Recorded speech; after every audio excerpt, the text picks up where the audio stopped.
Bismillahirrahmanirrahim. Assalamualaikum warahmatullahi wabarakatuh. Innalhamdulillah wassalatu wassalamu ala rasulillah Sayyidina Muhammad ibni Abdillah wa ala alihi wa bihi wa mawala amma ba'du. Segala puji hanya milik Allah Rabbi, segala zat yang maha ghafur, zat yang maha syukur, dan telah memberikan beribu-ribu nikmat yang tidak terukur. Nikmat iman, nikmat Islam, serta nikmat sehat walafiat, sehingga kita bisa berkumpul di tempat yang insya Allah diberkahi Allah Subhanahu wa Ta'ala ini. Baik, perkenalkan, nama saya Husnul Khotimah, NIM 1216114, Prodi Akuntansi Syariah, kelas 3B.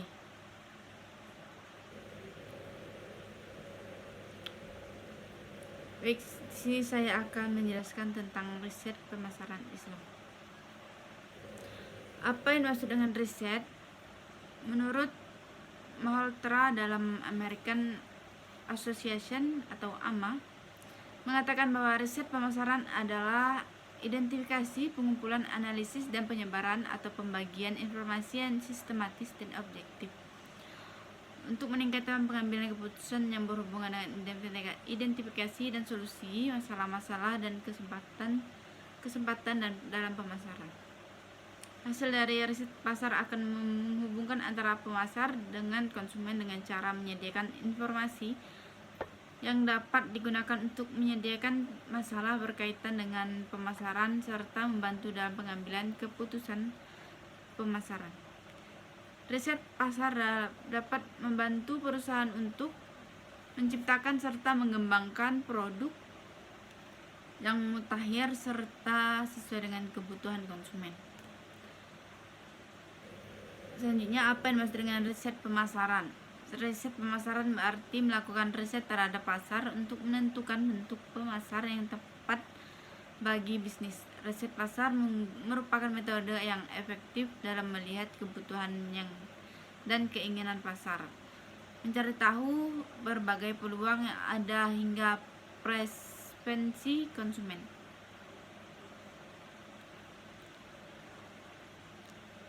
Karena dinamika industri, sebuah bisnis akan sulit bertahan tanpa melakukan riset pasar dan mencari tahu keinginan para konsumen.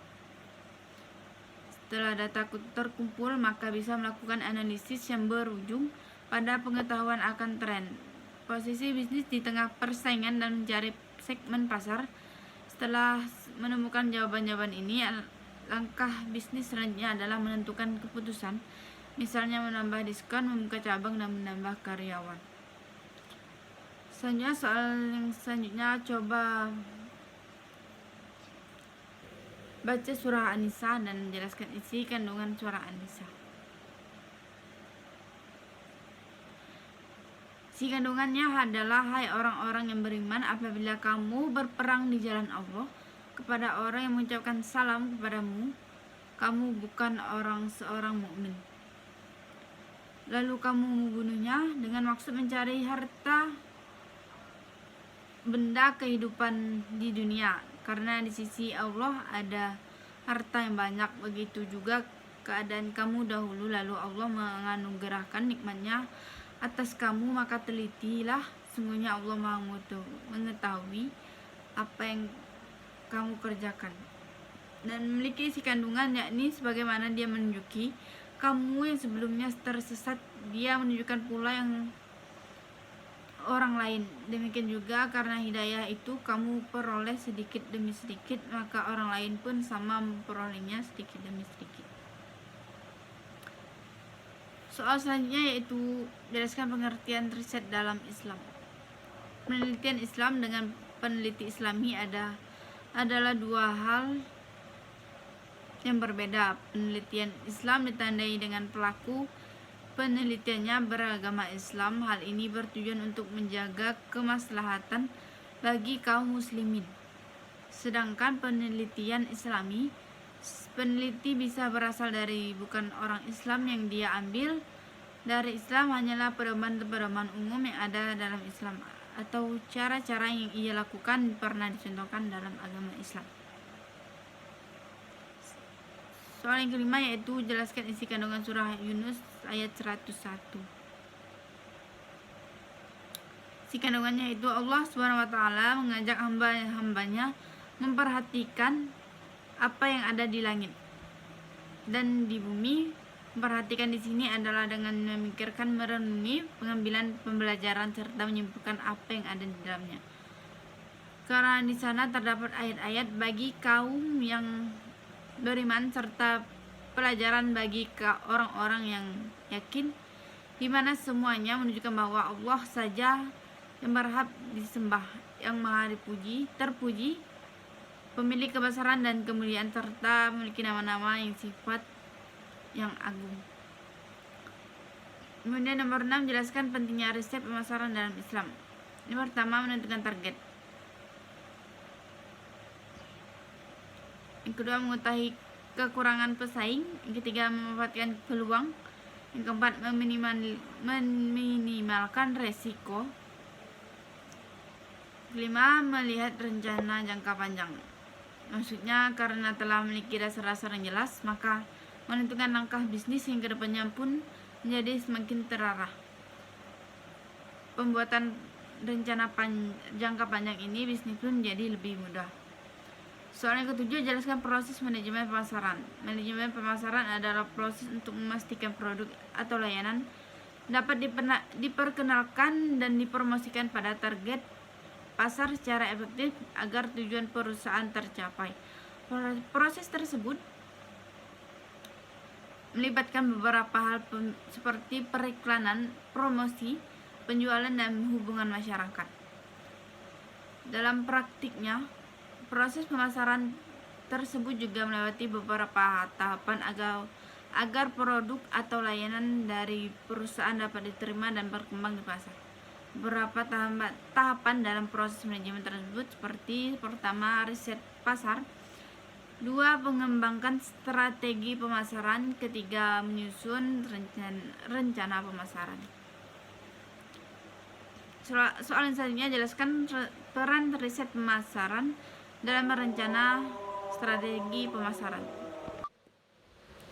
Masyarakat senantiasa mengharapkan ide-ide, penemuan baru dan inovasi dari pengusaha, perusahaan atau lembaga lainnya yang menawarkan produk atau jasa melalui suatu proses penelitian dan pengembangan teknologi.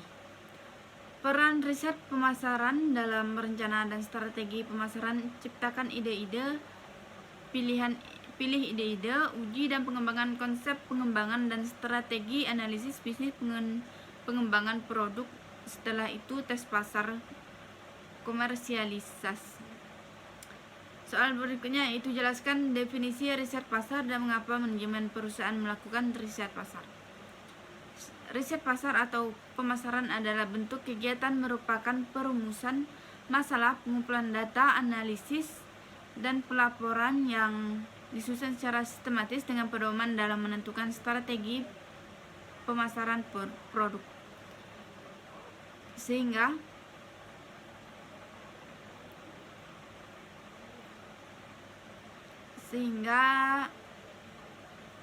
pentingnya manajemen pemasaran adalah riset pemasaran erat kaitannya dengan pengolah manajemen pemasaran sebuah bisnis. Sebelum melakukan berbagai aktivitas pemasaran, pelaku bisnis wajib melakukan berbagai penelitian atau riset yang bertujuan untuk mengetahui perkembangannya, baik barangnya, baik dari segi penjualan, pemasaran, branding, dan kepuasan konsumen.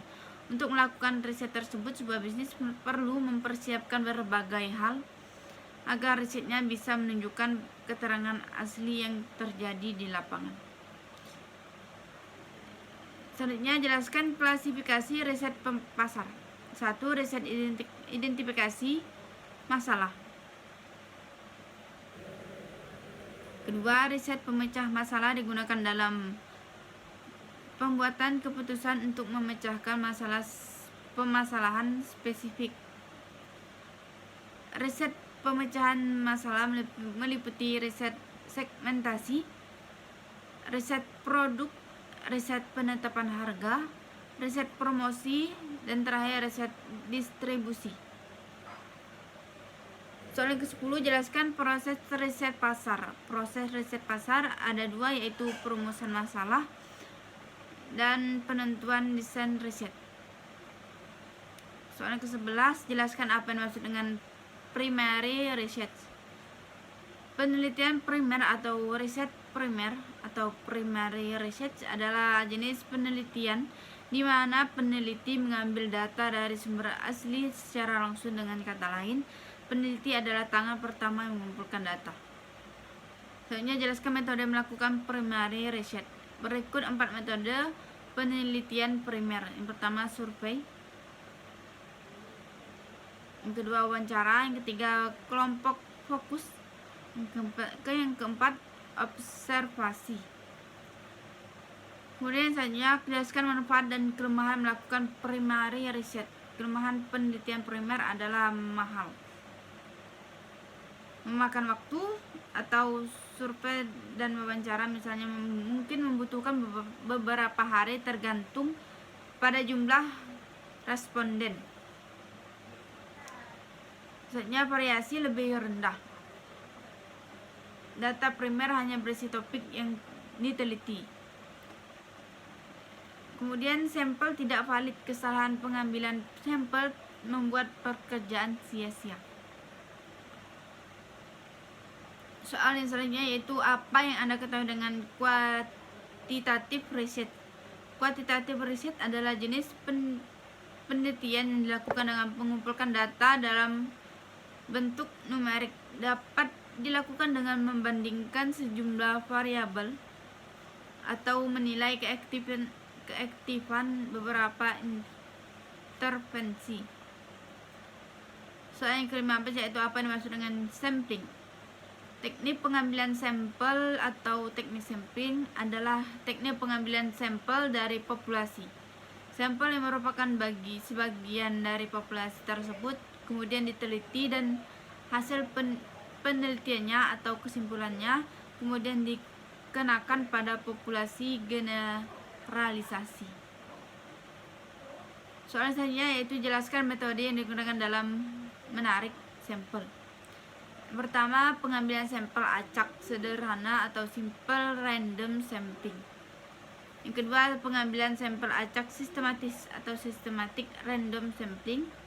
Yang ketiga, pengambilan sampel acak bersastra atau stratified random sampling.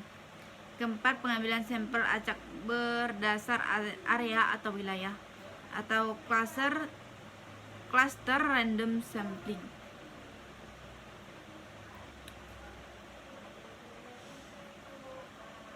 Baik, demikian kiranya yang bisa saya jelaskan di sini. Kurang lebihnya saya mohon maaf jika ada salah kata yang terucap, dan atas perhatiannya saya ucapkan terima kasih yang sebesar-besarnya. Akhir kata saya ucapkan wabillahi taufiq wal hidayah. Wassalamualaikum warahmatullahi wabarakatuh.